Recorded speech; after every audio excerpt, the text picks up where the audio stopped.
habíamos visto hasta ahora entonces, estábamos entre una categoría que sería según el tipo de interés en cuanto a lo económico o no económico, y habíamos visto el daño económico o patrimonial. Bien, les comentaba que prefería llamarlo económico para ir al grano, porque cuando se dice patrimonial o extra patrimonial, el criterio de distinción es, bueno, es un criterio económico que se va a basar en si el interés tiene una valoración previa en el mercado o no. Lo que tiene una valoración previa en el mercado es económico, y lo que no tiene una valoración previa en el mercado es no económico. Entonces de ahí uno es patrimonial y otro extra patrimonial. Ahí a su vez habíamos ingresado también otro criterio, que es el criterio de la certeza o incertidumbre respecto a la verificación del daño, para poder distinguir dentro de lo patrimonial lo que era el daño emergente, el lucro cesante, y a su vez la pérdida de chance. Que la pérdida de chance, decíamos, es un criterio autónomo, bien, no responde solamente a lo que es el lucro cesante, sino que la pérdida de chance responde a otro criterio que no es si es económico, no económico, futuro, presente. El criterio de pérdida de chance es un criterio de certeza, bien, en la apreciación de la verificación del daño. Entonces ahí veíamos, bueno, cuando hay certeza del interés, y esto lo poníamos como ejemplo cuando hay un derecho subjetivo, cuando la persona se ve lesionada y eso le impide realizar una tarea laboral que hacía, y que estaba contratado, por lo cual tenía un derecho subjetivo a percibir el ingreso, bien, o era un funcionario público y tenía el derecho subjetivo a percibir el ingreso, o tenía un remis y tenía un contrato por determinado tiempo, entonces tenía un derecho subjetivo a percibir el ingreso por ese remis. Es distinto de una persona que no tiene el derecho subjetivo a percibir el ingreso. Por ejemplo, un profesional liberal, o alguien que en vez de tener un remis contratado tiene un Uber o un taxi. Entonces el ingreso es aleatorio, dependerá de cuánta gente quiera usar el servicio que él presta ese día o esa semana o ese mes. Entonces ahí decíamos, la persona no tiene un derecho subjetivo concreto al ingreso, sino que tiene una expectativa, ¿bien? Tiene una expectativa. Entonces ahí no se habla estrictamente de lucro cesante, cierto, sino de pérdida de chance de lucro cesante. Pero también va a haber pérdida de chance de daño emergente, y va a haber pérdida de chance de en relación a intereses extraeconómicos, como vamos a ver hoy. Entonces la categoría de pérdida de chance, que nace media ahí pegada al lucro cesante, después se va admitiendo en otras categorías, y hoy en día es una categoría distinta, son cosas distintas. La pérdida de chance lo que hace es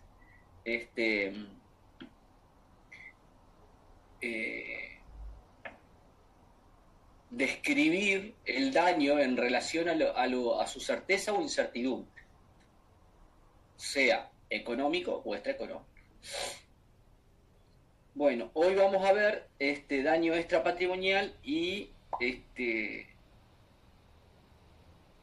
voy a rezar para que podamos arrancar y si podemos terminar daño colectivo. Valentina. Buen día, profe. Ahora con lo que dijo me causó como duda. Entonces, cuando la persona tiene un derecho subjetivo de percibir ingresos, vendría a ser lucro cesante con pérdida de chance. Y cuando la persona tiene una expectativa a ese ingreso, es el daño emergente con pérdida de chance.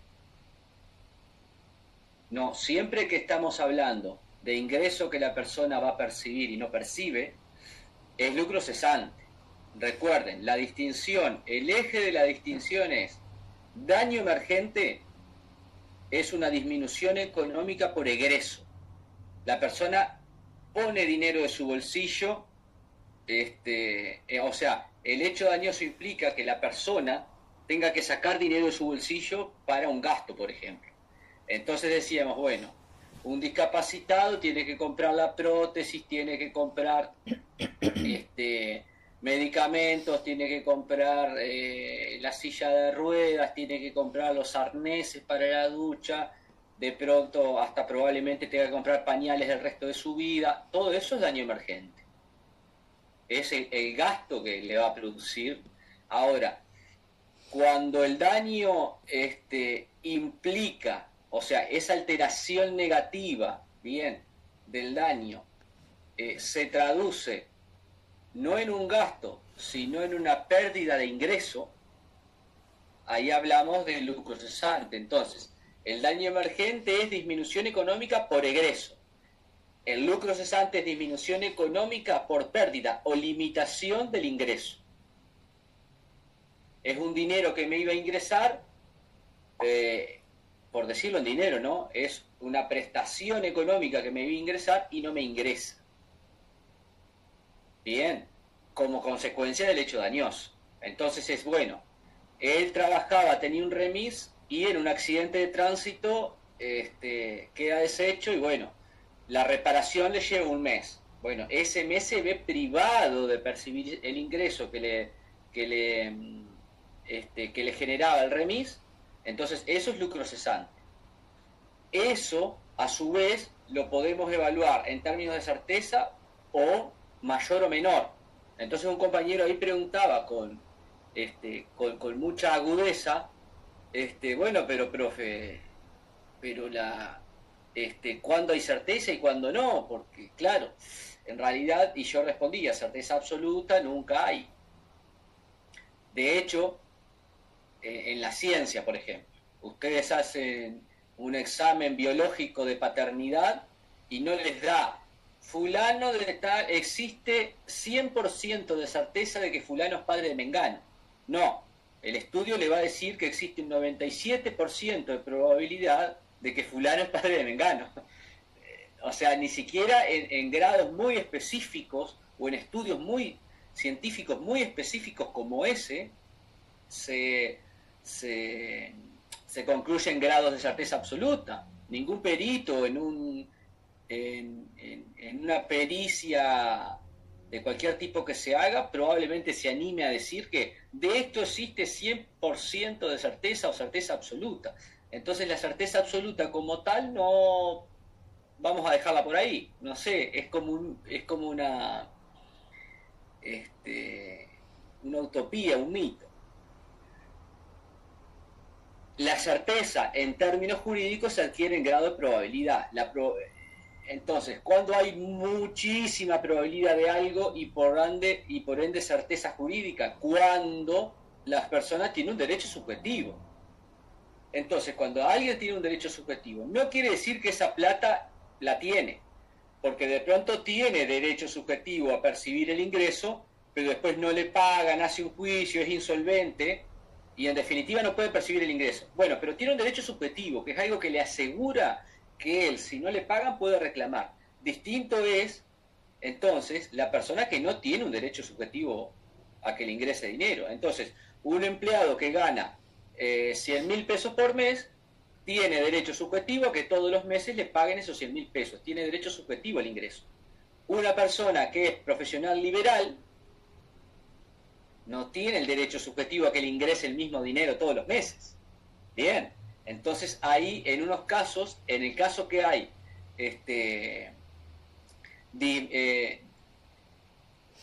disminución económica por pérdida de ingreso en términos de certeza, lucro cesante, sin más. En el otro sería chance de lucro cesante. Pérdida de chance de lucro cesante, porque lo que tiene es una expectativa más o menos probable. El grado de probabilidad en pérdida de la chance lo tienen que probar ustedes. Porque, por ejemplo, vamos a hacer una combinación. Una persona es funcionario público y tiene un lucro cesante muy cierto al ingreso ese. Pero resulta que, por ejemplo, era un policía que tuvo una lesión en servicio a los 27 años. Y venía de la escuela de policía, venía a hacer carrera y todo, y bueno, y quedó con una lesión en las piernas vitalicio que le va a impedir, le generó un sumario por destitución por ineptitud física, pero no solo le priva del ingreso ese que tenía todos los meses, también le priva de la expectativa que él tenía de seguir avanzando en la carrera y de retirarse como inspector. Entonces ahí, bueno, tengo derecho subjetivo a lo que ya percibía, sí. Ahora, a la carrera, a los ingresos esos que me iban a proporcionar el ir avanzando en la carrera y aumentando el grado, bueno, ahí a ese ingreso no tiene un derecho subjetivo porque no estaba todavía en el cargo que le iba a generar el ingreso. Sí tiene pérdida de chance. Bueno, y esa chance se evaluará apreciando las circunstancias. Entonces, de repente, una persona que recién ingresó al escalafón, de repente capaz que, bueno, no hay, es bastante difícil pronosticarlo, pero de repente una persona de 35 años, que ya en los 35 años era comisario y no sé qué, o sea, entonces ahí ven, no, entró y se había tomado la carrera con hambre de ascender, por así decirlo. Entonces ahí uno tiene herramientas para proyectar lo que iba a ser la carrera del sujeto, que es distinto cuando recién ingresó. Entonces, la probabilidad o no, la mayor o menor medida de la chance va a surgir de los distintos elementos que ustedes puedan tomar del caso. Hay casos que van a tener muchos elementos para fundar la chance y hay casos que no van a tener tantos elementos para fundar la chance. Y eso le va a variar en el grado de probabilidad de la chance.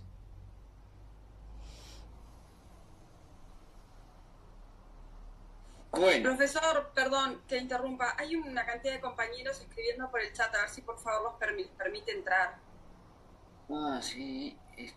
Gracias. Pero ¿hay una sola persona? Ya los admitieron, profe. Avisaron en el chat que ya los admitieron. Gracias.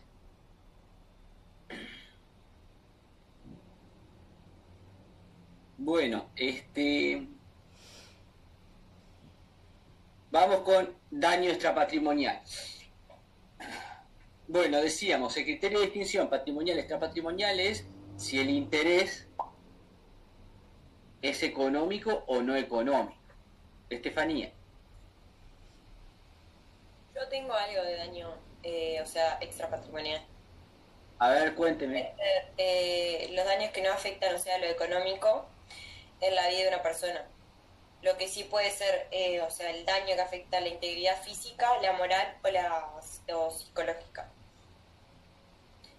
Por ejemplo, los daños morales pueden ser un dolor psicológico tras la pérdida de un ser querido.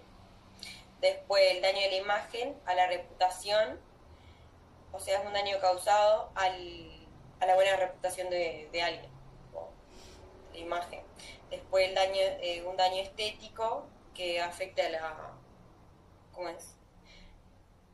a la afectación física, que sin comprometer la salud o funcionalidad causa un perjuicio a la apariencia de la persona. Bien, la compañera nos viene aportando ahí algunas categorías dentro de lo que es el daño extrapatrimonial. Bueno, vamos a ver. El daño patrimonial, entonces, es la lesión o la alteración negativa que se produce sobre un interés no económico de la persona. Habíamos visto que para definir si un interés es económico o no económico, lo que el criterio era si ese interés tiene una valoración previa en el mercado o no. Y ahí algunos compañeros preguntaban, bueno, pero en definitiva se traduce en dinero. Bueno, sí, es cierto, el daño patrimonial cuando se repara se traduce en dinero. Pero, por ejemplo, si usted quiere vender una pierna, un brazo, un órgano en el mercado, no hay un mercado. Bueno, podría haber un mercado negro de órganos, ¿no? O sea, de hecho, quizá lo haya, pero bueno, no es eso a lo que nos referimos. En cambio, si usted va a vender un bien, un vehículo, una casa, ropa, esto que hablábamos hoy, sillas de rueda, pañales, etcétera, todo tiene una valoración previa en el mercado. Hay un precio por ese producto más o menos establecido en unos parámetros ahí que lo fija el propio mercado, ¿no? Que son determinados, mejor dicho, a través de la fluctuación del propio mercado. Ahora, hay bienes que no tienen ese tipo de valor, y cuando se produce una lesión y nosotros tenemos un interés respecto a ese bien que no es económico, entonces lo que no vamos a tener, no vamos a ir a Mercado Libre, por ejemplo, a ver cuánto me pueden reparar por este bien. Ah, mirá, entonces les ponía el ejemplo yo de la película Carancho, la película argentina con Ricardo Darín, donde él era abogado y tenía un socio que él ponía la experticia del abogado y el socio ponía el cuerpo. O sea, entonces, cuando andaban medios cortos, fracturaban al socio y lo tiraban adelante de un auto y hacían como que el auto lo había fracturado, y ahí le cobraban la indemnización al del auto. Bueno, eso no es muy normal, ¿no? Pero no hay un mercado de ese tipo. ¿Qué hace la jurisprudencia para determinar el daño? Bueno, ahí hay un sistema más o menos parecido a un sistema de precedentes. Bien, que incluso se hacen tablas, muchas veces, algunos autores hacen tablas de, bueno, tiene la tabla por tribunal y por tipo de lesión. Bueno, lesión grave, fractura de fémur, tal inhabilitación tantos días, y ahí tal tribunal $12.000, tal tribunal $12.500, tal tribunal $11.900, tal tribunal $13.000. Entonces uno va comparando cómo los tribunales van pagando eso, y lo que le da eso no es un derecho a que le paguen eso, sino una referencia. Le va a dar una referencia, un marco de referencia sobre la indemnización que puede percibir. Y después los tribunales, en un criterio que podría ser de pseudo igualdad o de supuesta igualdad, tratan de ir manteniendo esos criterios. Bien. Y allá de vez en cuando de repente hay una suba, que es lo que todo el mundo quiere. Una vez vino Alterini, un profesor argentino que fue decano de la UBA, y ahí en el Paraninfo decía, bueno, pero una vida no puede valer menos de $300.000. ¡Ah! Todo el mundo causó furor, porque acá la vida del hijo, $30.000-$35.000, que no es que paguen la vida, ¿no? Pagan el sufrimiento de la madre por la pérdida de la vida del hijo, pagan el sufrimiento del padre por la pérdida de la vida del hijo, pagan el sufrimiento de los hermanos por la pérdida del hermano, pagan el sufrimiento del hijo por la pérdida de los padres. No es que pagan la vida. Bien.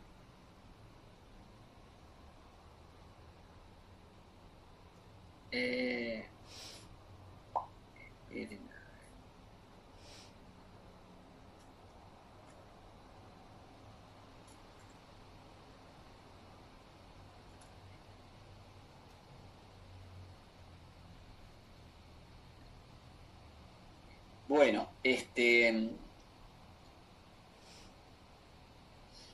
Profe, disculpe, dice que hay gente en espera todavía. sí, todavía no, es que la gente va pidiendo que le esperen, no es automático, si no, no habría sala de espera, si no, no pongo la sala de espera, van y entran directo y listo.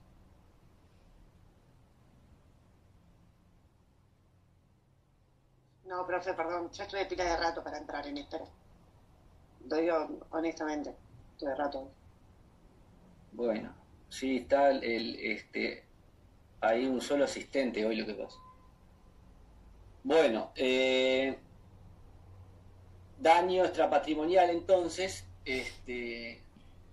yo cuando arranco la clase doy ingreso a todos. Lo que pasa es que después, si pongo a dar la clase, son las asistentes las que dan ingreso.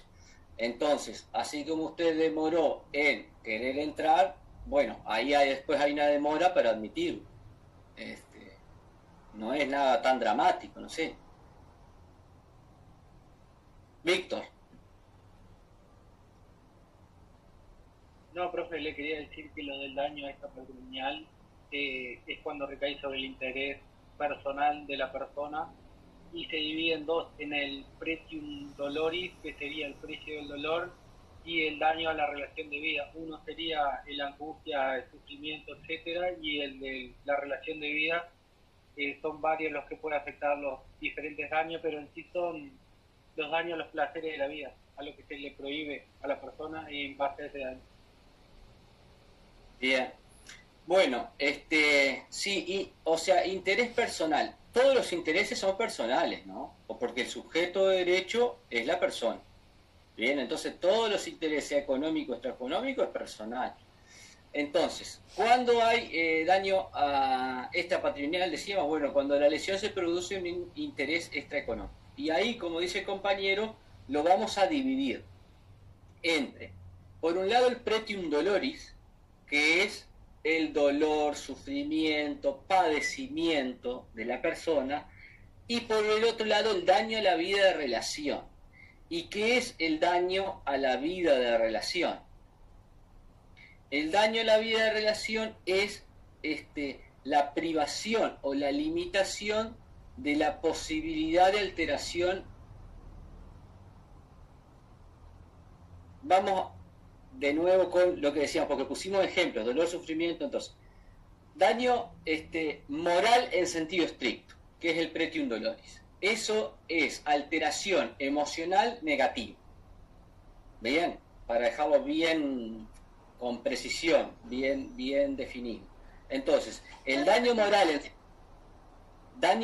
en sentido estricto es una alteración emocional o psicológica negativa. Entonces ahí tenemos el dolor, el sufrimiento, el malestar. Son todo alteraciones negativas en sí. Ahora, el daño a la vida de relación también es una alteración negativa, pero no se produce directamente, porque es la privación o la limitación de la posibilidad de alteración emocional positiva. Entonces, se produce algo parecido al daño emergente y al lucro cesante. El daño emergente es el egreso económico, la alteración negativa directa.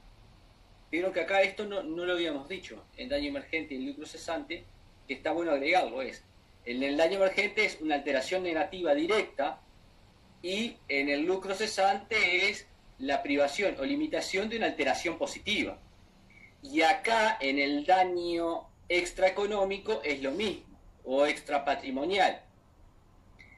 El daño moral, en sentido estricto, es la alteración negativa, bien, que va a producir, o la alteración emocional o psicológica negativa, dolor, sufrimiento, malestar emocional, etc.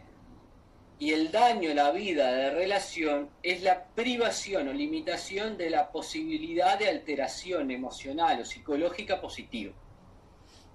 Entonces, no es que el hecho lo haga sufrir, es que el hecho le impide ser feliz. Bien, acá el daño no se gradúa en me hizo sufrir, no, me impidió ser feliz, me impide ser feliz. O me impide terminar de hacer cosas que me traen felicidad. Entonces, vamos a poner un ejemplo para bajarlo a tierra. Fractura expuesta de fémur con 3 operaciones y limpieza porque se ensució, etcétera. 5 intervenciones quirúrgicas, hay mucho dolor ahí. Hay un dolor tremendo, después en la recuperación, todo eso. Entonces, ese dolor es daño moral en sentido estricto. Pretium doloris. El pretium doloris es precio del dolor. Dolor, sufrimiento. Pero después que se recupere y se consolide, vamos a poner la hipótesis de que nunca más le duele. Capaz que le sigue doliendo, pero nunca más le duele, pero queda con el miembro acortado. 10 centímetros más corta la pierna. Tiene que andar de bastón el resto de la vida. Resulta que antes del hecho dañoso la persona, yo qué sé, salía a correr a la rambla, hacía deportes, etcétera. Bueno, todo eso no lo va a poder hacer. Entonces, no es que eso le traiga sufrimiento, sino que la lesión le impide realizar actividades que le traen bienestar. Entonces, el daño moral en sentido estricto es un malestar directo. Bien, es una alteración negativa que le produce malestar. En cambio, el daño a la vida de relación, la alteración consiste en el impedimento, la privación o la limitación para realizar actividades que le producen bienestar. ¿Se entiende la distinción?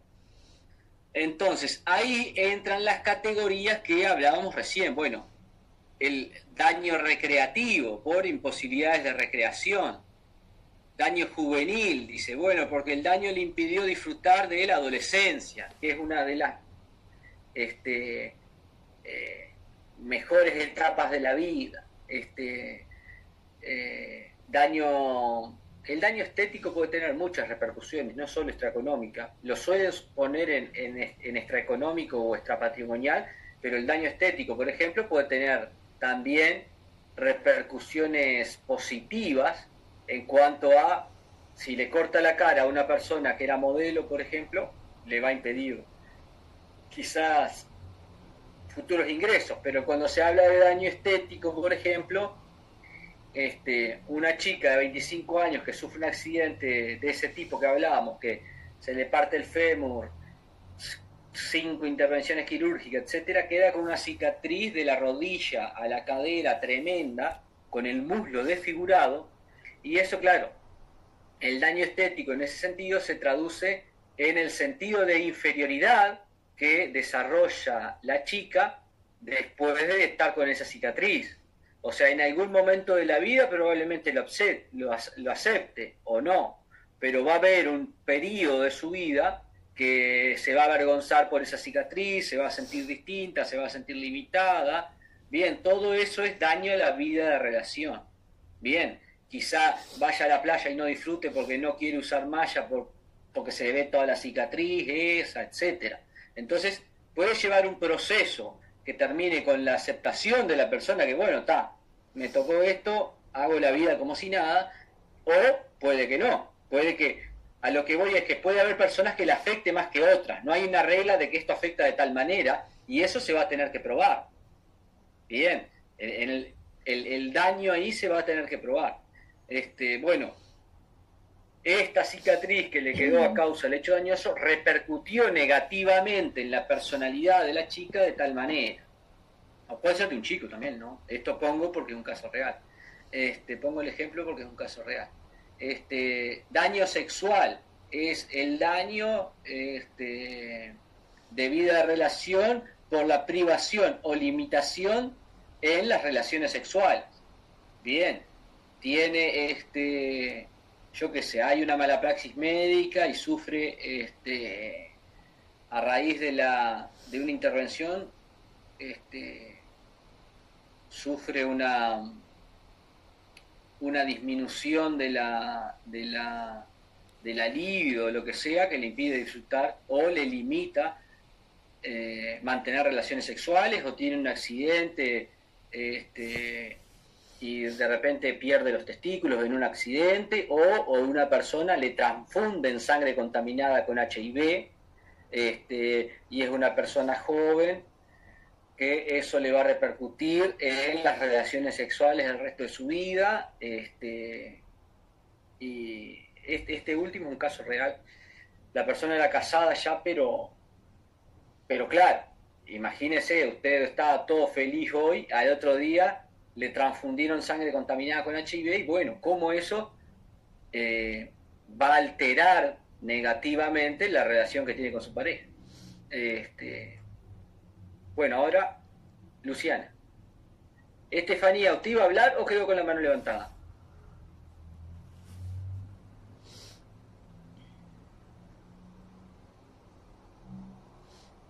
No está, Estefanía. Profesor, disculpe, a mí me quedó una duda sobre cuando estaba comparando los tipos de daños no económicos con los daños económicos. El Prentum Juris, vendría a ser la contracara en el daño económico, el daño emergente y el daño de la vida en relación, ¿vendría a ser la contracara del lucro cesante? Por decirlo de alguna manera. No, patrimonial y extrapatrimonial. Esos son los dos universos. Esta es la contracara de este. Después adentro se arman categorías. No contrapongan subcategorías con subcategorías. Yo hice un paralelismo de analogía porque didácticamente puede ayudar a que entiendan, pero no son contracara uno del otro. Entonces, daño extrapatrimonial, esto les da una advertencia. Capaz que hay autores que hablan de daño moral, sin más, para referirse al extrapatrimonial. Por eso, cuando dije pretium dolores, dije daño moral en sentido estricto, para distinguirlo del daño moral en sentido amplio, que se usa de manera equivalente con lo que es el daño extrapatrimonial. De hecho, en Argentina, por ejemplo, se usa mucho daño moral. No se usa tanto la terminología extrapatrimonial. Bien. Y en otros países también se usa más directamente la daño moral. Bien. Entonces, cuando utilizan así sin más el daño moral, normalmente se refiere al daño moral en sentido amplio, comprensivo de todos los daños extrapatrimoniales. Acá se usa bastante de las dos. Se usa daño moral en sentido amplio o daño extrapatrimonial. Entonces, si ustedes quieren referir directamente al pretium doloris, digan pretium doloris o digan daño moral en sentido estricto para que quede claro que están refiriéndose al dolor y al sufrimiento, no al daño a la vida de relación. Porque esto antes, el primer daño que se empezó a indemnizar extrapatrimonial fue el daño moral. Después la categoría daño a la vida de relación se empezó como a generar posteriormente en la evolución del derecho de daños. Incluso últimamente está en discusión, yo creo que ya medio me armó un poco, pero habría cobrado mucha fuerza una categoría propuesta por un jurista peruano, Fernández Cesarego, que era daño al proyecto de vida. Bien, entonces ahí, además del daño moral y el daño a la vida de relación, decía, bueno, una persona tiene un proyecto de vida y muchas veces el daño le produce que se trunque su proyecto de vida. Entonces esto es un daño en sí mismo distinto del dolor o el sufrimiento o de la vida de relación. Bien.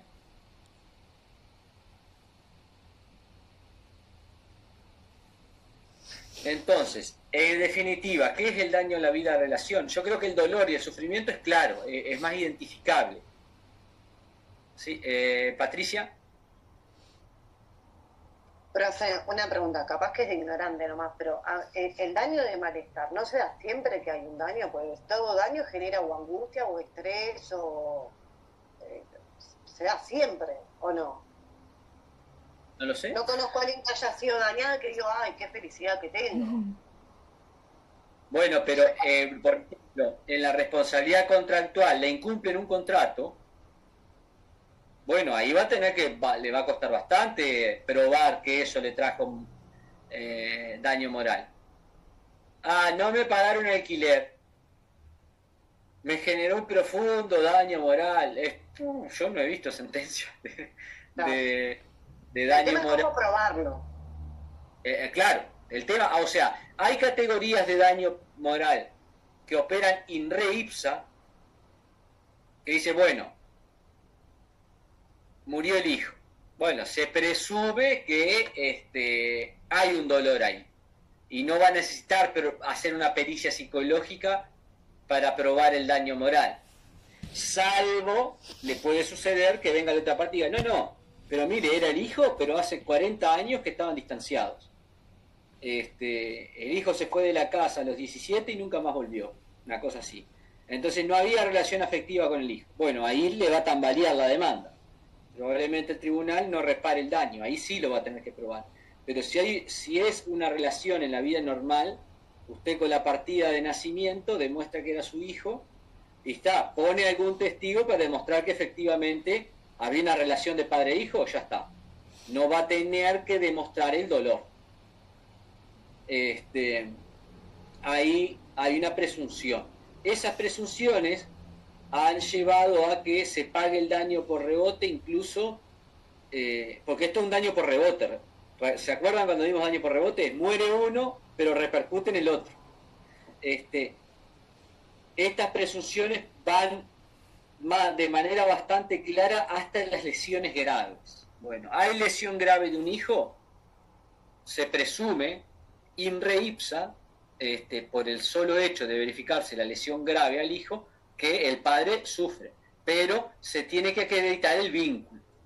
Bien, o sea, que tiene que acreditar el vínculo y exonera de acreditar el dolor. Ahora ya cuando son lesiones leves es más discutido. Hasta lesiones graves en general creo que se admite. En las lesiones leves es más difícil. Algunos tribunales como que habían hecho un giro de jurisprudencia. Me acuerdo de una sentencia del Tribunal Segundo que expresamente decía: este tribunal cambia la jurisprudencia y a partir de ahora, como que se presumía no solo el daño en las lesiones graves, sino en las leves. Y después el daño a sí mismo en las lesiones, ahí también se presume. Si tengo una lesión, porque evidentemente si se presume por rebote, el daño para sí mismo sí se presume tanto en las graves como en las ordinarias. En las leves también. Bueno, hay que ver. Si es, incluso recuerden que puede entrar en la categoría de daño no resarcible si la lesión es levísima. Bien, puede entrar en la categoría de, bueno, se le desencarnó la uña. Entonces, el tribunal ahí quizá no lo repare. Analía. Profesor, me quedé pensando una cosa sobre la película que usted había dicho. Yo creo que la vi hace mucho tiempo. Pero eso no se podría dar porque una persona no se podría presentar, sería mucha coincidencia presentarse muy seguido con una lesión que le haya hecho a alguien a reclamar, ¿no? Pero, ¿sabe lo que es Buenos Aires? No sé, en capital en ser 8 millones y en toda la provincia 12 o 13 millones. O sea, no sé cuántos juzgados hay, pero si acá hay 20 civiles... Se podría presentar nomás. Claro, debe haber 100 civiles. Yo me acuerdo que es como un humor negro porque es hasta gracioso, ¿no? En realidad no es, pero es. Ahí, bueno, es muy difícil que le coincida el mismo juez. Acá quizá, bueno, tiene la mala suerte de que le coincida, porque como hay 20 civiles, capaz que le puede llegar a coincidir, pero ya, yo qué sé, más de 80 civiles probablemente debe haber, es muy difícil que le vaya a coincidir el juez, pero porque aparte, ahí no sé, ahí me pierdo, porque Argentina no es como Uruguay, ¿no? Argentina es federal, entonces ahí las jurisdicciones van cambiando. Entonces, probablemente tuvieron una estrategia. O sea, es una película también, ¿no? No es que está tan pensada. Sí, tal cual. Pero yo he visto como que en Estados Unidos había como una industria de eso, por el resarcimiento. Pero me quedó dando vueltas eso. Yo digo, ¿cómo harían? Pero claro, sí, es un tema de población, ¿no? De cantidad. Acá seguro te descubrían enseguida. No, lo cierto, o sea, puede haber mecanismos, por ejemplo, porque ahí suponga que va la aseguradora, ¿no? Y a la misma aseguradora le toca a la persona 2 veces en el año, dice, qué raro. Y ahí tiene mecanismos para pedir en la horda, bueno, a ver, dígame cuántos juicios tiene esta persona, ahí le va a saltar todo. Ahí le va a saltar todos los juicios que tenga y ahí puede desmantelar la estafa. Bueno, acá tenemos a Paula, que es argentina, a ver qué nos va a contar. Hola, profe.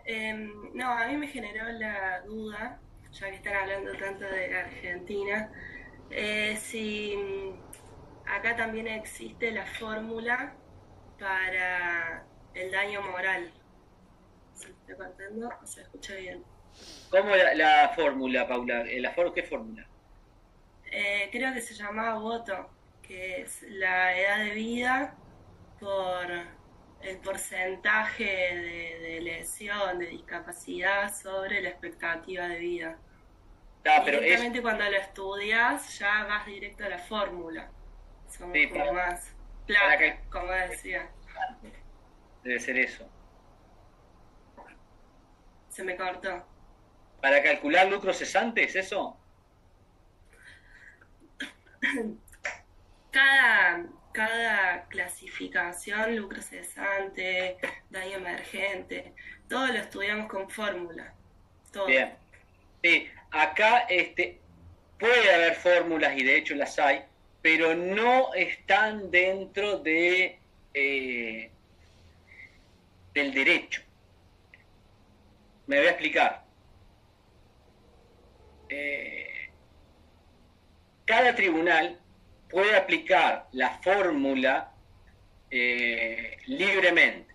Bien, entonces, si usted pide la aplicación por ejemplo, de estas no tengo clara esta fórmula, sí he visto algunas fórmulas de Hugo Aciarri, que es un profesor argentino que hace análisis económico del derecho.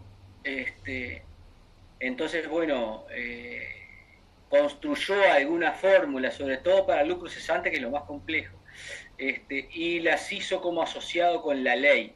La ley es una editorial perteneciente a Thomson Reuters, que es un grupo multinacional, por así decirlo. Pero bueno, yendo al derecho uruguayo, por ejemplo, ustedes van a calcular lucro cesante, por así decirlo, ¿no? O cualquier daño a futuro y tienen matemática lineal. Primero, podrían pagarlo, por ejemplo, por capital o renta. O sea, ¿le pago una renta todos los meses, la renta que hubiera generado, o se lo pago por capital? Además, después, esa liquidación, ¿lo liquido por capital o por renta? Ahora, puede ser que si le pago el capital, ¿se lo pago con una detracción, porque le pago todo junto, o sin detracción? A su vez, para calcular eso, lo calculo la renta generada lineal o por matemática financiera, que es, constituye un capital a través de una fórmula que hace que se vaya, de ese capital se vaya pagando la renta hasta que el último mes de renta coincide exactamente con el capital que queda. O sea, se va pagando la renta, se va achicando el capital y el último mes, por ejemplo, si la renta era de 20.000 pesos, el último mes el capital es 20.000 pesos. Entonces le paga el capital y ahí se extingue. Todos estos problemas todas estas soluciones responden a distintos problemas. Es bueno, pero si lo condeno al obligado a indemnizar, a pagar una renta todos los meses, capaz que perjudico a la víctima porque la persona se insolventa dentro de 5 años y no le sigue pagando la renta. Si lo hago pagar todo junto, lo hago desembolsar un dinero que en realidad correspondería que se lo pague todos los meses. Entonces de ahí viene la detracción. La fórmula de la matemática financiera pretende a su vez decir, bueno, para que alguien no pague un capital, por ejemplo, para que de ahí se vaya extrayendo la renta y tenga todo eso, todo ese capital inmovilizado, se hace la matemática financiera, que es del mismo capital, se va pagando la renta y va achicando y va achicando y va achicando. Ahora, todos los sistemas o fórmulas, como la ley no establece uno en específico, lo que dice la Suprema Corte acá es que son de libre determinación de los tribunales. Entonces, cuando alguien va a quiere hacer un recurso de casación, por ejemplo, la casación solo se admite por infracción o errónea aplicación del derecho. Entonces, el juez determinó la renta con una fórmula que no era la que pidió el actor. Bueno, no hay violación del derecho. Entonces, lo que podría pasar sería que las dos partes estén de acuerdo con que sea matemática financiera, y ahí sí podría haber incongruencia, ¿bien? Pero en definitiva, tanto en el valor del daño moral, por ejemplo, si un tribunal, en vez de pagar $35.000 como pagó el otro por la pérdida de una vida, paga 32, no hay infracción a la regla de derecho, salvo absurdo evidente, y en la aplicación de las fórmulas de determinación de los daños, tampoco hay infracción a la regla de derecho porque no hay fórmulas preestablecidas en la ley. No sé si respondí la pregunta. Sí, sí, queda claro. Me parece que capaz porque hay más casos y bueno, somos muchos más, la jurisprudencia, tampoco allá existe una fórmula establecida en una ley, pero la jurisprudencia fue haciendo de que directamente en la facultad se estudie con la fórmula. Ya como decía, la vida vale $300.000 y nosotros vamos por eso, ya sabemos, somos como más... Pero sí, respondió, gracias. Acá en las fórmulas no hay consenso jurisprudencial. Lo que sí hay más o menos en los quantum de los distintos daños. En el daño a la vida, después las lesiones es más desparejo, pero en los daños por fallecimiento sí está más como consolidado. Ahí sí, bueno, usted va a pedir daño moral, generalmente se pide un poco más, capaz que hay casos particulares donde se indemniza en vez de 35, 40. Ahora, el máximo, las máximas reparaciones que yo he visto de daño extra patrimonial son en vida de relación. Porque claro, ahí una cosa es que alguien muera y la persona que tiene un vínculo afectivo sufre, ¿no? Pero bueno, es de esperar que sufra mucho, que haya como una escala de intensidad de mayor a menor hasta que, bueno, normalice. Ahora, cuando alguien queda parapléjico de por vida o tiene una parálisis cerebral y queda de por vida, eso lo va a padecer el resto de la vida. Entonces ahí las indemnizaciones en ese tipo de casos, he visto indemnizaciones de, por ejemplo, $70.000, o sea, es, digamos, el doble que el daño a la vida. Pero son casos muy particulares y los he buscado y los he encontrado, pero diría que hay 5 casos que he visto de entre $60.000 a $70.000. Imagínense si será chiquito Uruguay, ¿no? Y la jurisprudencia, a diferencia de lo que es Argentina, que es muy, muy abundante, acá a veces cuesta encontrar un caso similar a veces. Bueno, entonces, redondeando daño a la vida de relación, privación o limitación del placer, de la posibilidad de goce o disfrute, ¿cómo lo haría sin la lesión? Entonces recuerden, siempre el daño es comparo, cómo estaba antes y lo que hacía antes, cómo estoy después. Entonces es, en definitiva, la privación o la limitación del placer, de la posibilidad de goce o disfrute, ¿cómo lo haría si no estuviera lesionado? Como lo haría sin la lesión padecida. O sea, es una pérdida de disfrute, disminución de la salud, de la calidad de vida, de la dignidad. Acá el concepto de calidad de vida es clave.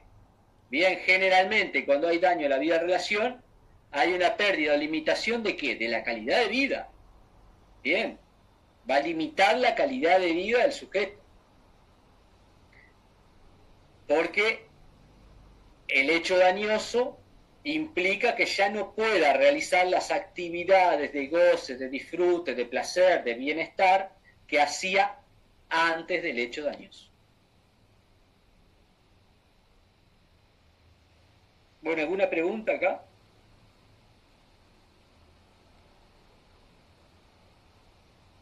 Yo no sé, podemos estar 1.000 millones de años hablando de esto. Entonces, ahí también como a modo de, para terminar de cerrar entonces, el daño a la vida de relación puede admitir subcategorías a su vez, según los ámbitos en que afecte la vida de relación de la persona, ¿no? Porque vieron que la limitación de este desarrollo, que es de los vínculos sociales, recreativos, deportivos, artísticos, sexuales. Bien. Entonces, si la limitación se da sobre esos vínculos, se pueden generar las subcategorías según los ámbitos en los que se afecta a la persona.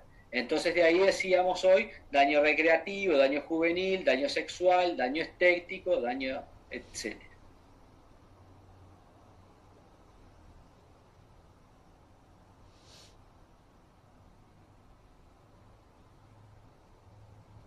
Entonces, ¿cómo se evalúa esto que no tiene una valoración previa en el mercado? Bueno, decíamos, hay un sistema de precedentes. Dentro de este sistema de precedentes, generalmente en la jurisprudencia se aprecia una valoración global y es bastante subjetiva. Entonces ahí hay toda una discusión de, bueno, cómo se debería valorar el daño extrapatrimonial. Entonces ahí Gamarra y Mariño, por ejemplo, que son los que han desarrollado más el tema, sostienen que se debería de alguna manera darle un carácter objetivo. Y ese carácter más o menos objetivo se puede dar a través de, uno, el análisis por categorías. En vez de hacer un análisis global, hacer un análisis por categorías. Porque en definitiva, ¿qué pasa acá? ¿Por qué le dan 30 a uno y 35 a otro? Se genera ese tipo de problemas, ¿no? ¿Y por qué vale 35 y no 40? Como es algo que no tiene valoración previa en el mercado, es difícil argumentar por qué el juez determina este valor y no otro. ¿Se entiende? Entonces, para transparentar la cosa, de alguna manera, lo que proponen Gamarra y Mariño es hacer un sistema más objetivo, ¿no? Entonces, ese sistema más objetivo implicaría que el daño se determine por categorías. Entonces uno dice, bueno, acá tengo el daño moral, bueno, tengo esto que es dolor, y tengo esto que es vida de relación. Por lo menos dividir esas categorías. La jurisprudencia es muy dura en admitir esto y hace una liquidación global, que se llama. En cambio, la doctrina defiende más una liquidación determinada rubro por rubro. Bueno, vamos a diferenciar dolor y vida de relación, y dentro de vida de relación estas otras categorías. Bueno, acá me afectó el vínculo social, acá el vínculo recreativo, acá me afectó en lo deportivo, acá me afectó en lo sexual, acá me afectó que era un joven, lo afectó en el ámbito juvenil. ¿Se entiende? Ir haciendo división de las categorías transparenta más la liquidación y permite algo que van a ver en procesal, que es un tema que es el control de la decisión judicial. Porque si yo no sé cómo el juez llegó a esa suma, difícilmente pueda controlar la decisión judicial. Si no sé de dónde sacó, lo sacó de la manga, bueno, en vez de pagar 35, pago 25. ¿Pero por qué? Entonces, hacer una liquidación detallada, rubro por rubro, ayuda a hacer más objetiva la liquidación. Entonces, primero, liquidación rubro por rubro, y después que haya un análisis explícito y no implícito, que el análisis de los precedentes sea explícito, en el sentido de, por lo menos del mismo tribunal y de otros tribunales. Bueno, los tribunales normalmente fallan para este tipo de lesiones tanto, y a veces con esa frase liquidan. Entonces no, sería un poco más específico, decir, bueno, este tipo de lesión con este tipo de consecuencias, por ejemplo, inhabilitación para la tarea durante 30 días, no inhabilitación,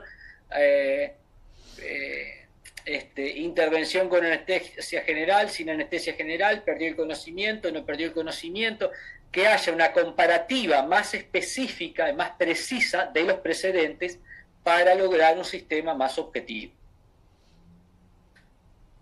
Pero bueno, eso es una pelea que da la doctrina hace mucho tiempo, pero que no ha tenido repercusión jurisprudencial. Porque, y esto para ser bien francos, ¿no? Ojalá que algunos de los que están acá, que vayan a hacer judicatura, después se acuerden de esto, de la necesidad que tiene el justiciable de decir, bueno, ¿por qué me pagan esto y no otra cosa? Bueno, pero muchas veces lo que suele suceder, o como uno lo ve, por lo menos, ¿no? Como uno lo ve de este lado, es que el volumen de casos llevan a que el juez no se ponga a hacer liquidaciones muy específicas y haga una liquidación global. ¿Por qué? Porque resuelve el problema. Quizá el tiempo que le lleva al juez a hacer una liquidación específica es mucho mayor que el que le lleva a hacer una liquidación global.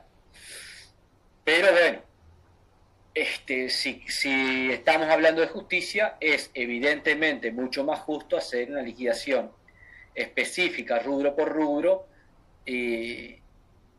porque es más transparente. Bueno, y decíamos, también se aplica el daño extrapatrimonial la chance. Entonces acá, ¿cómo juega la chance en el daño extrapatrimonial? Y poníamos el ejemplo de un error diagnóstico, donde ahí es fácilmente apreciable lo que se trata de decir con chance extrapatrimonial. En esos casos es chance de sobrevida, se llama, en el caso que poníamos, y lo repito por si alguno no lo tenía, no lo llegó a escuchar. Hablábamos de un caso de que la persona va al médico porque hace mucho tiempo que tiene dolores de cabeza, póngale hace 2 años que le duele la cabeza, 1 año y medio, o 1 año y medio, no sé, o 1 año, no sé, mucho tiempo, pero no le gusta ir al médico. Entonces llega un momento que es tan insoportable el dolor que va al médico, y acá vamos a poner 2 escenarios. Escenario 1, el médico dice, ¿tanto te duele la cabeza? Qué raro, ¿y hace cuánto está? ¿Y de qué lado es de ¿Y cómo está? ¿Y cómo? Le manda un estudio, resonancia, no sé qué cosa, para 1.000 millones de estudios, y le descubre un tumor.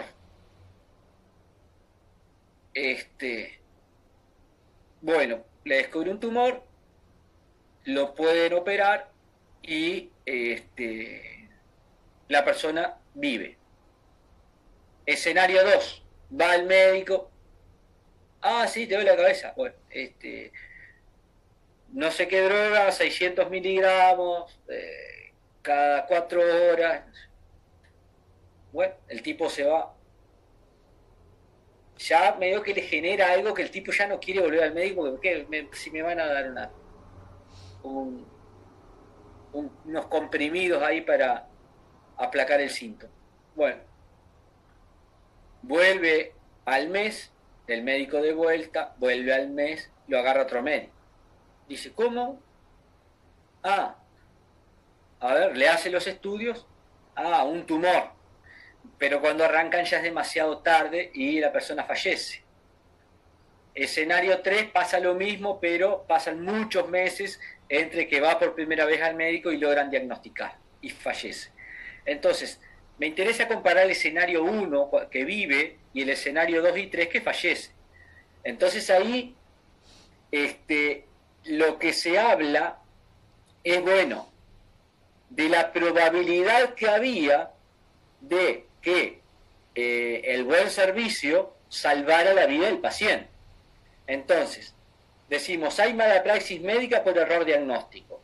Entonces, lo que hay que evaluar ahí es cómo ese error diagnóstico, si podía o no podía salvarle la vida al paciente y en qué grado de probabilidad había.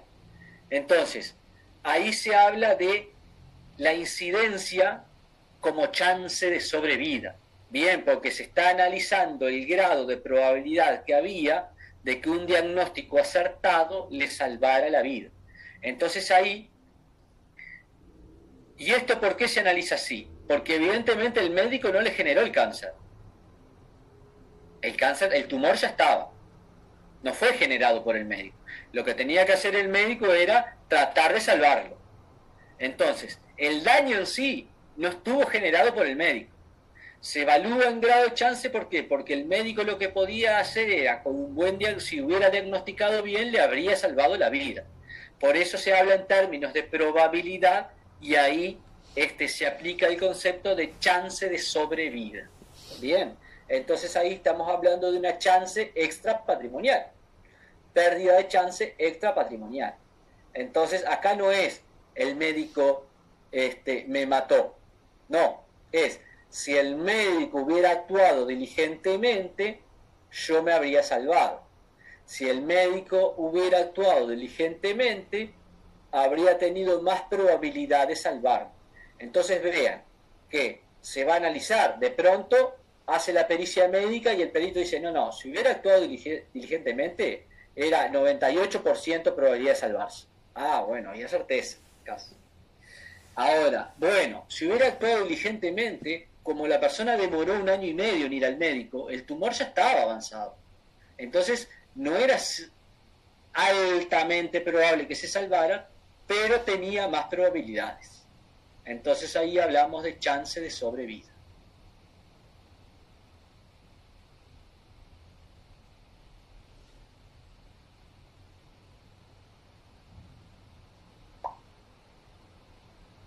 Valentina.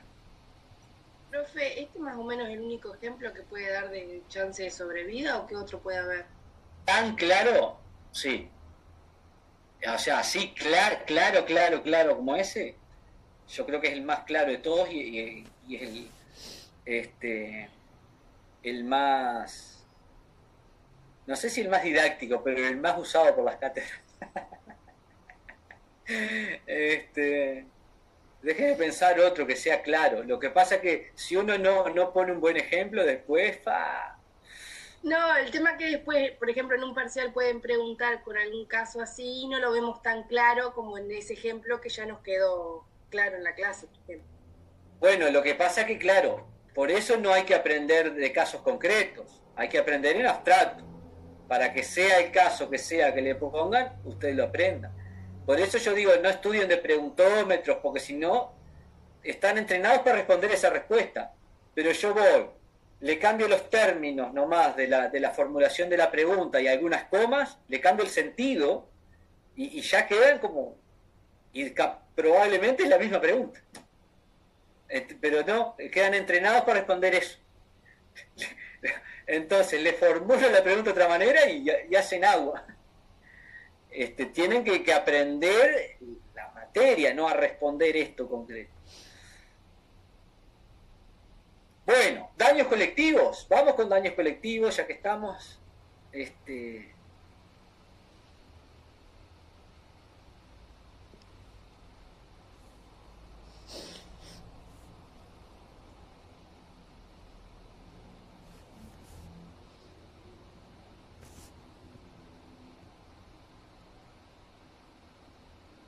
Bueno, después vamos a ver, por ejemplo, en contractual, daño compensatorio, daño moratorio, que son otras características, otros tipos de daño, quise decir, y bueno, y otro tipo de daño podría ser el daño futuro y el daño presente, que más o menos algo me referí cuando aparté la categoría de lucro cesante y daño emergente de lo que es daño futuro y presente, o pasado. Bien. Entonces, daño futuro o daño actual o presente o pasado no refiere muchas veces al momento del hecho dañoso, sino al momento de la sentencia. Eso es lo que tienen que tener claro, el eje temporal. ¿Cuándo es el eje temporal? Cuando el juez falla, generalmente dice lucro cesante pasado, lucro cesante futuro, no es desde el eje temporal no es el hecho dañoso, porque antes del hecho dañoso no había daño, es la sentencia.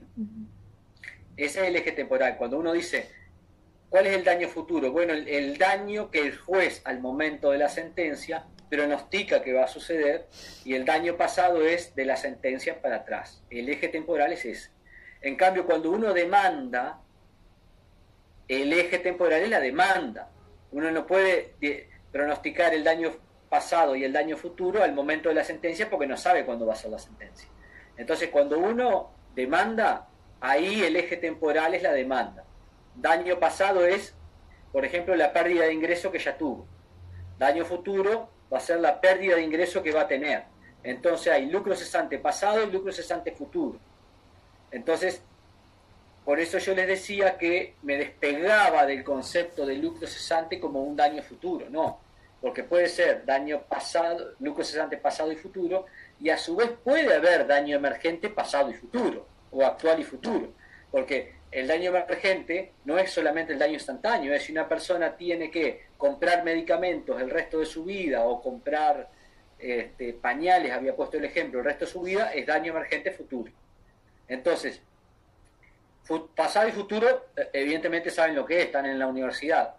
¿Cuál es el eje temporal? Puede ser la demanda, si es cuando ustedes formulan la demanda, pero normalmente cuando se habla académicamente de daño pasado y futuro, el eje es la sentencia. Profe, ahí está explicando lo que mostraba con el cuchillito de lo del antes y después, de su esquema. No, ahí el antes y el después el hecho dañoso es. Antes del hecho dañoso estaba bien, después del hecho dañoso estoy...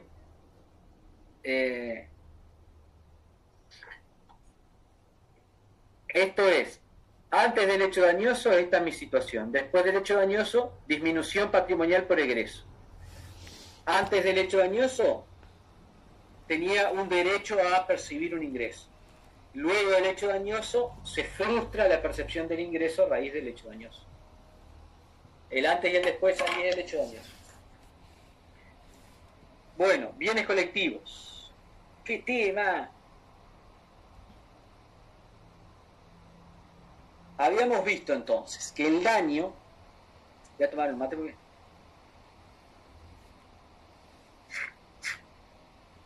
es la alteración negativa al interés de una persona.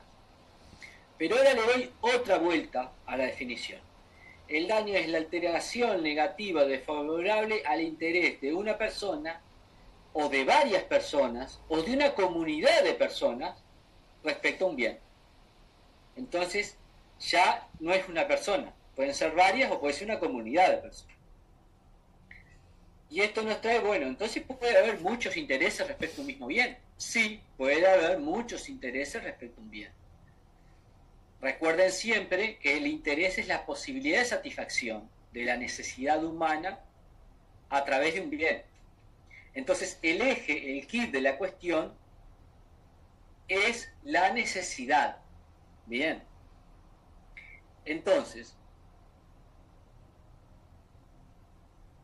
el móvil de la persona, generalmente en una sociedad, en las relaciones económicas sobre todo, es la satisfacción de intereses. En todo, en realidad, la satisfacción de intereses, porque hasta en lo extrapatrimonial.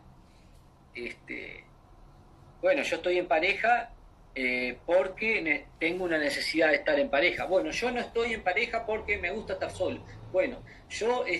entonces ahí ven que también en las relaciones extrapatrimoniales también hay necesidades o no necesidades. Hasta puede ser por una necesidad biológica. Bien, entonces, lo que moviliza generalmente a la persona son las determinadas necesidades que tiene. Y la satisfacción de esas necesidades es el concepto de interés en sí. La posibilidad de satisfacción de esas necesidades es el concepto de interés. Para satisfacer esas necesidades es que existen los bienes, y los bienes son bienes en tanto y en cuanto satisfacen necesidades. ¿Por qué? Porque para que algo sea un bien, tiene que ser algo valioso. Entonces, algo es un bien si y solo si es valioso. Y ese valor está dado porque satisface necesidades. Si es algo que no satisface ninguna necesidad humana, no va a tener ningún valor y no va a ser un bien. Entonces, cuando algo es valioso para la satisfacción de las necesidades humanas, el derecho dice, acá hay algo valioso, vamos a reconocerlo, vamos a protegerlo, y eso pasa a ser un bien jurídico. Ahora, los bienes que satisfacen necesidades y las necesidades de las personas no solo son analizables individualmente. De pronto hay una necesidad, por ejemplo, de identidad colectiva de una nación. Sí. La paz pública. La salud pública. Y ahí entramos a ver cómo determinado bien que para mí es algo individual, por ejemplo, yo me preocupo por mi salud, mirá, leo ahí contenido nutricional, etcétera, más o menos me cuido, pero también hay una necesidad de salud colectiva. Y esto se vio claramente en la pandemia. No, miren, no es algo individual esto, es algo que tiene un componente colectivo que si más o menos usted no reconoce eso, va a naufragar en la gestión de una pandemia o en su rol en la pandemia. Entonces nos decían, bueno, la libertad responsable, como diciendo, bueno, usted vele por su salud, pero también tenga en cuenta la salud de los demás, que sus actos pueden llegar a perjudicar la salud colectiva. Y eso se ve no solo en la salud, sino en muchos bienes, por ejemplo, el medio ambiente. Bien, el medio ambiente es, bueno, hay una necesidad individual de disfrute de la calidad de vida en el ambiente que también me posibilita la salud, pero también eso se puede apreciar colectivamente. Bueno, ese bien no es que satisfaga la salud de uno y listo, o de aquel, no, es colectivo, satisface la posibilidad de salud, de disfrute, de calidad de vida en un ambiente sano de una comunidad de personas. Y lo mismo los bienes culturales. Bien, el patrimonio histórico y cultural no solo me hace sentir orgulloso a mí individualmente o al vecino, sino que también genera un sentido incluso de identidad, puede coadyuvar al sentido de identidad de la nación. Entonces, de hecho, ustedes pueden apreciar fenómenos colectivos claros en términos extrapatrimoniales, por ejemplo, con la selección uruguaya. Cuando a la selección le va bien, hay un movimiento colectivo que miran todos los partidos, que se unen a mirar el partido, y esas sensaciones colectivas se aprecian incluso, tienen una apreciación de múltiples factores. Por ejemplo, yo puedo apreciar tipo una paz colectiva cuando hay 1000 personas meditando en una plaza, o de repente puedo apreciar la euforia colectiva de las personas en un estadio. Y eso, o sea, esto es para que tomen dimensión de que el individuo en sí es individuo, pero colectivamente se genera algo que es más que la suma de los individuos, se genera algo como colectivo en sí, distinto, es como un sistema. Un sistema no es la mera suma de los elementos del sistema, se conforma algo que es superior a eso y que por eso se genera o se inventa el concepto de sistema como algo que no es un mero conjunto de elementos, sino una interconexión funcional de determinados elementos. Bien, entonces, de ahí, pero esos bienes pueden después, las necesidades y los bienes en sí, pueden apreciarse más o menos fraccionados o no fraccionados. Entonces, el medio ambiente puede decir, bueno, estamos hablando de la posibilidad de existencia de la humanidad. Bueno, ahí es difícil de fraccionar. Si yo miro como el medio ambiente, ¿por qué es valioso? Porque posibilita la existencia de la humanidad. Si no tuviéramos el ambiente, la Pachamama, el planeta Tierra, no existiría la especie humana. Entonces es valioso en tanto y en cuanto posibilita la existencia de la humanidad. Eso como que parece que no admite fraccionamiento. Ahora, si lo miro desde el punto de la calidad de vida, bueno, la calidad de vida del planeta, la calidad de vida de una sociedad, la calidad de vida de un vecindario. De repente puede ir admitiendo fraccionamiento y la calidad de vida individual. Si hablo, por ejemplo, del patrimonio cultural, la milonga. Bueno, yo puedo dividir la milonga en partes correspondientes a cada individuo. Puedo dividir el candombe en partes correspondientes a cada individuo. No. Entonces ahí hay un bien que tampoco es fraccionable. Ese bien del patrimonio cultural, la milonga, el candombe, yo qué sé, bueno, los restos de Artigas, bueno, vamos a dividir los restos de Artigas, un pedacito para cada uruguayo. No, no es fraccionable. Entonces esto nos va a llevar a distintas categorías, primero de bienes colectivos y luego de intereses que pueden ser transindividuales o superindividuales. Entonces, los bienes pueden ser bienes individuales o colectivos. Dentro de los bienes colectivos, prefiero hablar de bienes comunes. Bien, ¿qué es un bien común? Un bien común es un bien indivisible, bien, que no puede ser dividido en partes correspondientes a cada individuo. ¿Vieron lo de las obligaciones indivisibles, no? ¿Se acuerdan? Bueno, acá hablamos de bienes indivisibles. El bien es indivisible cuando no puede ser fraccionado en partes correspondientes a cada individuo. Entonces, el patrimonio cultural es un bien común. Yo no lo puedo dividir en partes correspondientes a cada individuo. El ambiente, la integridad ambiental es el bien jurídico acá, es un bien común. Yo no puedo dividir la integridad del ambiente en partes correspondientes a cada individuo. Podré dividir un elemento como el suelo y decir, bueno, acá hay tantas parcelas de tierra, acá hay tantos, entonces ahí divido, pero ¿qué estoy dividiendo? La propiedad. El bien que estoy dividiendo ahí es la propiedad, no es la integridad del ambiente, porque la integridad del ambiente está dada por el sistema ecológico, no por el suelo que se puede dividir, ¿sí?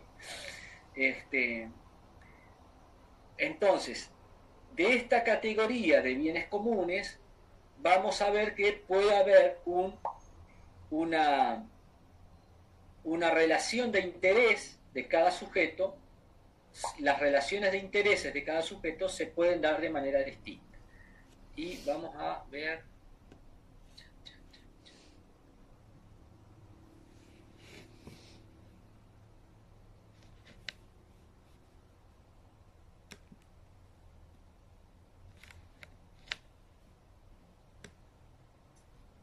Ya les doy la palabra.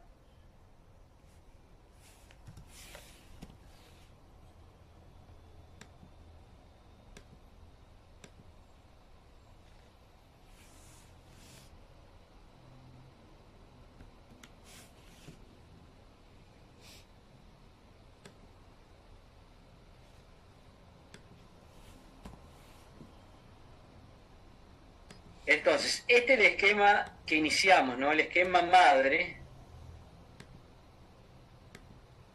de daño individual.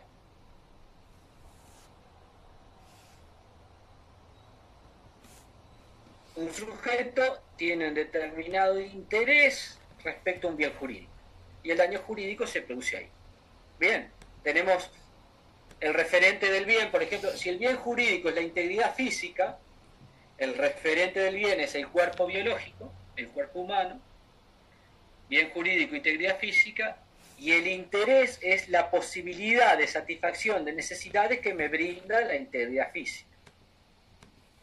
Eso me va a producir el daño jurídico. Bien, entonces poníamos el ejemplo de cuando distinguíamos daño patrimonial o extrapatrimonial, que cuando decimos, bueno, la lesión recae sobre el interés, cuando definimos el daño, ¿no? Porque puede haber un daño al cuerpo físico, entonces ahí capaz que alguien dice, bueno, pero el cuerpo físico es algo no económico. Bueno, pero el interés en el cuerpo físico, decíamos, puede ser económico o extraeconómico.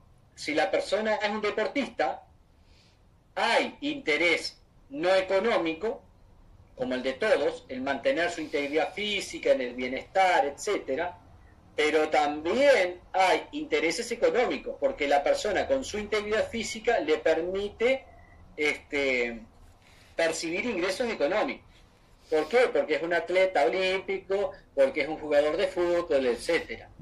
Entonces, decíamos, acá estoy repasando la importancia de distinguir el interés del bien, ¿no? Entonces, el daño jurídico siempre se produce en el interés, no es el daño material, porque el daño material al cuerpo físico puede implicar daño económico o extraeconómico. dependiendo del interés. Ahí la persona, si es un jugador de fútbol, va a reclamar daño económico de lucro cesante y va a reclamar daño extraeconómico o extrapatrimonial por el sufrimiento de las lesiones y por la vida de relación. Mire, yo era un deportista, salía a correr todos los días, disfrutaba de la vida, hacía natación, no sé qué cosa, ya no lo puedo hacer. Además, era un jugador de fútbol profesional que me daba ingresos y esos ingresos se vieron privados porque perdí una pierna. Entonces, el daño jurídico va a ser patrimonial y extrapatrimonial. Aunque el bien recaiga solamente sobre el cuerpo físico. ¿Se entiende? Entonces, esa es la necesidad de distinguir el referente del bien, el bien y el interés. Ahora, cuando hablamos de daños transindividuales, nos pasa esto. Hay un bien con un referente material, un bien jurídico, y hay varios intereses de varios sujetos que concurren al mismo bien. Entonces acá en el daño transindividual, los intereses son individuales. Bien. Son varios intereses individuales de varios sujetos que concurren a un bien. Entonces acá Lorenzetti, que es un autor argentino, que es presidente mejor dicho, fue presidente de la Corte Suprema de Justicia de la Nación en Argentina durante muchos años y ahora actualmente es solamente ministro, pero bueno, hace 20 años que está en la Corte, desde el 2004 hasta ahora. Dice, bueno, no lo define como transindividual, voy a tomar de Lorenzetti el criterio, el cemento que une la categoría, que habla de daños a intereses individuales homogéneos de un grupo. Bien. No solo Lorenzetti, esto lo hablan muchos. Yo lo cito a él porque lo tomo de él, me parece que lo explica de manera bastante sencilla para que puedan entender. Pero en general se habla, bueno, ¿cuándo hay daño transindividual? Cuando hay lesión a un interés o a varios intereses, mejor dicho, homogéneos de un grupo de personas. Entonces, todos tienen el mismo interés acá sobre un bien jurídico, pero son intereses individuales. Acá, en cambio, vamos a poner un ejemplo acá. Error de facturación de UTE. Error de facturación de una empresa que da un servicio masivo. Bueno, entonces si el error de facturación es del 5% de la factura, por ejemplo, a todos les afecta el mismo bien jurídico, bien, a todos es el mismo tipo de interés, pero a cada uno es distinto la cuantificación. Entonces son intereses individuales homogéneos de un grupo de personas. Bien, ahí el daño es transindividual. Y acá yo la denominación de las categorías las hice a propósito.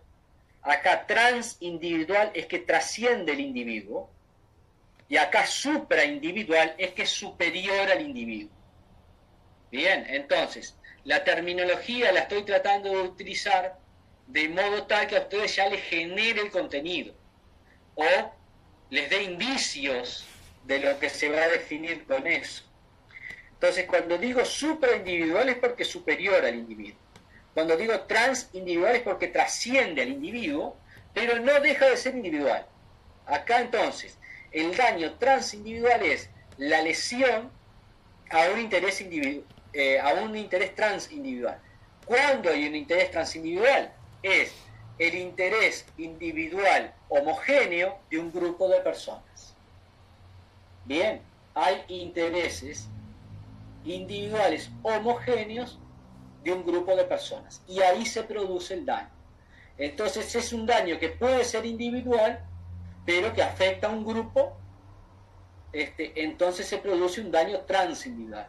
ahí creo que Lorenzetti lo llama daño masivo, y hay otras maneras de llamarlo. Acá adviertan que puede haber tantas definiciones como autores prácticamente, o tantos, puede haber tanta terminología como autores haya. Yo les acabo de justificar por qué prefiero esta terminología y no otra. Bueno, y son y media. En la que viene seguimos, evacúo preguntas. Analía.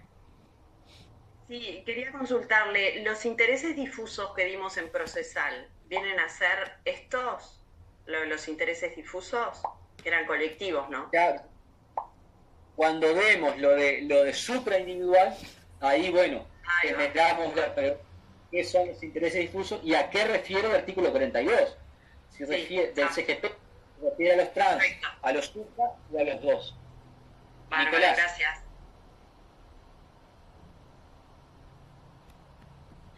Profesor, ¿esto de dónde recomienda leerlo? ¿De Mariño? ¿De dónde está mejor explicado? Porque entiendo que es algo bastante base como para entenderlo bien. Bueno, es un trabajo subido mío, que es el daño jurídico, aportes para su definición y tipificación. Es definición y tipificación, que ahí yo trabajo los daños colectivos. Creo que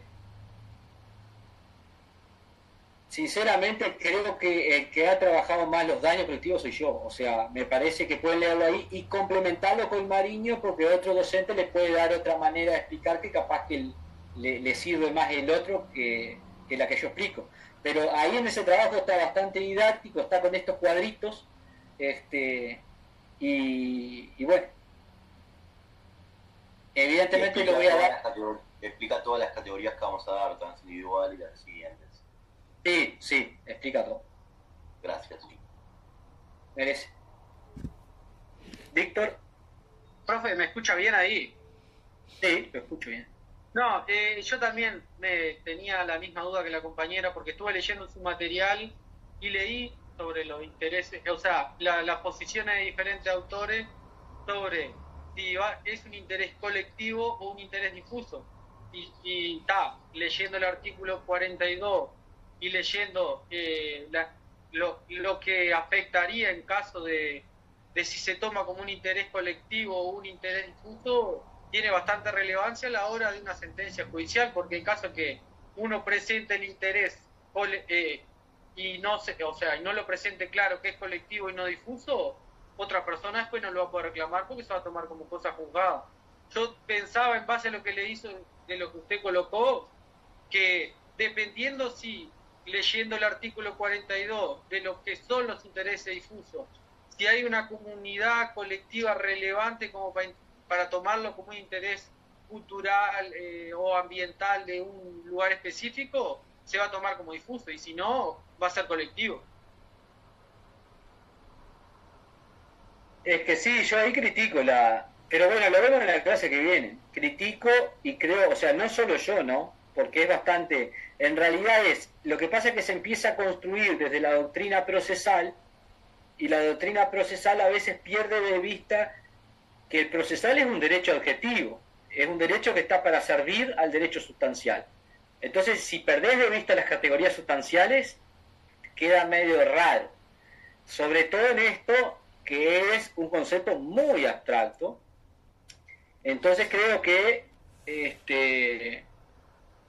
al perder de vista las categorías sustanciales y pensarlo solamente para el proceso, ahí pueden hacer agua. O sea, yo la construcción que hago la hice desde la teoría del derecho.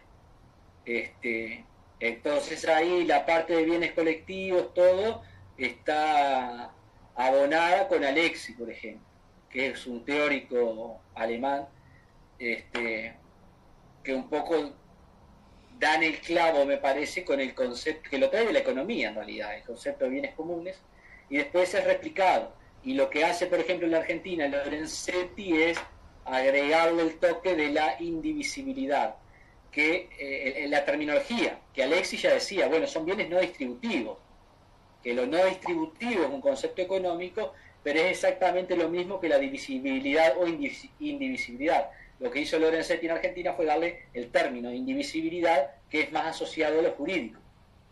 Pero bueno, se tiene que construir desde la teoría, pasarlo por el derecho sustancial y después ver cuáles son las categorías procesales, no al revés. Pero bueno, lo vemos en la clase que viene. Muchas gracias, profe, por estar. Bárbaro, gracias, profesor. Gracias, profe. Profe, en ese daño transindividual, ¿es como un litoconsorcio? ¿O cada uno es individual en el caso? No sé si se entiende la pregunta. Bueno, lo vemos en la clase que viene, porque estamos pasados de hora y son preguntas más para después de dar el tema, ver ahí qué pasa en lo procesal. Gracias. Hasta la próxima, profe. Bueno, viernes, no sé eso.